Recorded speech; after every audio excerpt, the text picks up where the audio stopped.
नमस्कार बंधुगण थंबनेल देखि जानी पारुथिबे आजिकार टॉपिक कोन हेतिबो। हाँ फ्रेंड्स, आपण माने जदि सीएम किसान योजनार लाभ पई आवेदन करिसंती तो आपण मानकर एप्लिकेशन स्टेटस को कि भली चेक करि परिबे जे आपण मानकर एप्लिकेशन टी रिजेक्ट हेछि ना पेंडिंग अछि ताकू कि भली चेक करि परिबे। चलंतु ए वीडियो माध्यम रे हमें जानि नेबा। तो सेथि पे प्रथमे देखंतु सीएम किसान odisha.gov.in लेखिकी एही पोर्टाल को सर्च करि नेबे आपण मानकर जे कोनसी ब्राउजर रे। तापरे एही पेज को आसी जिबे। एहार लिंक मु वीडियो डिस्क्रिप्शन रे मध्य दे देइछि। से लिंक को क्लिक करके आपण एही पेज को आसी परिबे। किंतु प्रथमे वीडियो को देखि नियंतु।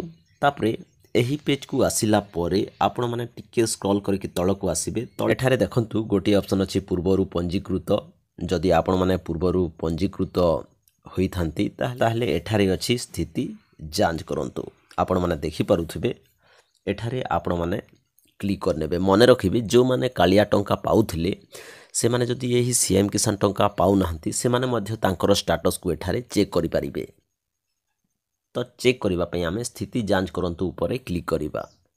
तापरे एठारे देखंतु आधार टोकन नंबर एमिति लेखिकी शो करूछि। अर्थात एठारे आपण मानकर आधार नंबर को पुट करिवे।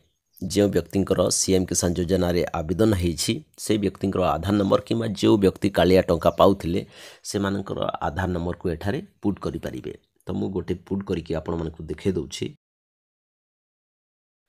एमिति पुट करिकि शो ऑप्शन रे क्लिक करि नेबे। तापरे देखंतु तांकर संपूर्ण स्टेटस एठारे शो करिवो। आमे वर्तमान ए 2 दिन हला हे फॉर्म को आवेदन करिछु। तेणु करी एठारे एप्लिकेशन फॉर्म कंप्लीटेड जगह रे ही टिक मार्क ग्रीन कलर रे शो करूछि। आवेदन करि सारला परे ब्लॉक स्तर रे डिस्ट्रिक्ट स्तर रे तापरे स्टेट लेवल रे एप्लिकेशन को वेरीफाई करा जाय थाए। आ जते बेले वेरीफाई कंप्लीट हे जिवो आ आपण माने एलिजिबल हे जिवे ताहले एही सीएम किसान योजना रो किस्ती टंका पाई परिबे। तापरे तळे आपण मानकर डिटेल सब शो करिवो।